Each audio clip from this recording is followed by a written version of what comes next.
बिहार प्रदेश के सभी सांसद, विधायक, विधान पार्षद, जिला अध्यक्ष और सभी पदाधिकारियों का एक कार्यशाला आयोजित किया गया और इस कार्यशाला में बाबा भीमराव अंबेडकर जी का जो सम्मान सप्ताह हम लोग समारोह मनाने जा रहे हैं, एक सप्ताह तक ये पखवाड़ा हमारा चलेगा और किस तरह से कांग्रेस ने और नेहरू परिवार ने बाबा भीमराव अंबेडकर जी का अपमान कर किया है और आज उन्हीं का वंशज हाथ में संविधान लेकर घूम रहे हैं, तो हम पूरे बिहार के लोगों को बताएंगे कि ये दोहरा चरित्र वाला लोग जो कि आज संविधान लेके घूम रहा है और जब बाबा भीमराव अंबेडकर की मृत्यु हुई थी तो उनके लाश को बॉम्बे तक भेजने के लिए दिल्ली में उन्होंने जगह नहीं दिया उनके लाश को दफनाने के लिए और उनके पत्नी को बम्बई ले जाना पड़ा, मुंबई ले जाना पड़ा था।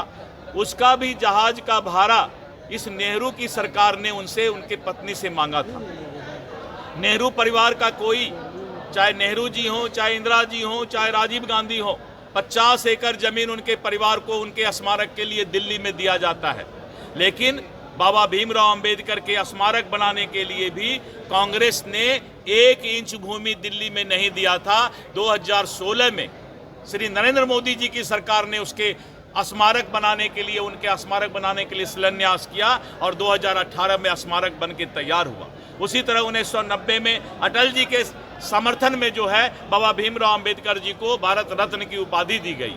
तो ये भ्रम और ढकोसला जो कांग्रेस के वंशज आज पूरे देश में लेकर संविधान की किताब लेकर घूमते हैं, ये हमारे भारतीय जनता पार्टी के कार्यकर्ता गांव-गांव जाकर बताएंगे कि कांग्रेस का ये दोहरा चरित्र पूरे बिहार और देश के लोगों को जानना चाहिए। धन्यवाद। और पटना अब पहुंच चुका है। देखिए, सबसे पहले तो जो उन्होंने देश को टुकड़े टुकड़े करने का जो नारा लगाया था और देश को टुकड़े करने का जो काम लोग कर रहे हैं, तो वैसे लोगों को हम बताना चाहते हैं कि कभी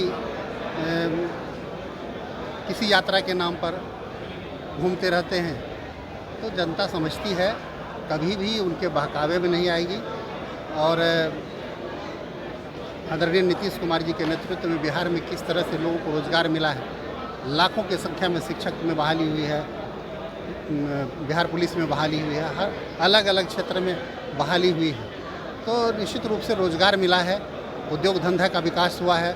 जो उद्योग यहाँ से पलायन कर गया था, लोग जो इंडस्ट्रीज डर से आना नहीं चाहते थे बिहार में, अब जो है बिहार में इंडस्ट्रीज इन्वेस्ट कर रहे हैं और पलायन रुकेगा और रुका भी है। तो जो लोग भ्रामक अफवाह फैलाने का काम कर रहे हैं, उनको जनता जवाब दे देगी। सर, कांग्रेस हो या आरजेडी, उनका कहना है कि बीजेपी पार्टी हिंदू मुस्लिम करती है, रोटी कपड़ा मकान तो छूट चुका है। देखिए, हिंदू मुस्लिम की राजनीति विपक्ष के लोग कर रहे हैं, इसलिए कि भारतीय जनता पार्टी का प्रयास है कि सबका साथ सबका विकास और सबका प्रयास। हमारे मुसलमान समाज में भी बहुत सारे ऐसे लोग हैं जो गरीब हैं, पासमानदा मुसलमान हैं, जो परित्यक्ता हैं, जो डिवोर्सी हैं और जो अनाथ बच्चे हैं, उनके जीवन स्तर को उठाने के लिए वक्फ बिल लाया गया है। क्योंकि वक्फ के माध्यम से जो बड़े बड़े माफिया थे, बड़े बड़े जो मुस्लिम समुदाय के ठेकेदार बने हुए थे, वो लोग वक्फ के ज़मीन को हड़प करके और पैसा कमा रहे थे और गरीब मुसलमानों को उसका हक अधिकार नहीं मिलता था। और आज जब गरीबों के हक की बात आदरणीय यशस्वी प्रधानमंत्री नरेंद्र मोदी जी ने किया है, तो उनके पेट में दर्द हो रहा है। सर, एक आखिरी सवाल रहेगा, जिस तरीके से तेजस्वी यादव योजनाएं निकालते चले जा रहे हैं, माई बहन योजना हो या निःशुल्क फॉर्म की योजना हो, इस पर बीजेपी की क्या रणनीति रहने जा रही है, क्योंकि मुद्दे की बात करते हुए नजर आ रहे हैं। देखिए, लोग सिर्फ वोट की राजनीति करते हैं। जब इनकी सरकार थी तो चिंता नहीं किए। आज हमारा जो योजना मध्य प्रदेश से ये माता बहनों के लिए योजना लाई, लाडली बहन योजना लाई गई थी, आज उस योजना को नकल करके लोग अलग अलग जगह अफवाह फैलाने का काम करते हैं। भारतीय जनता पार्टी हर वर्ग का सम्मान करती है।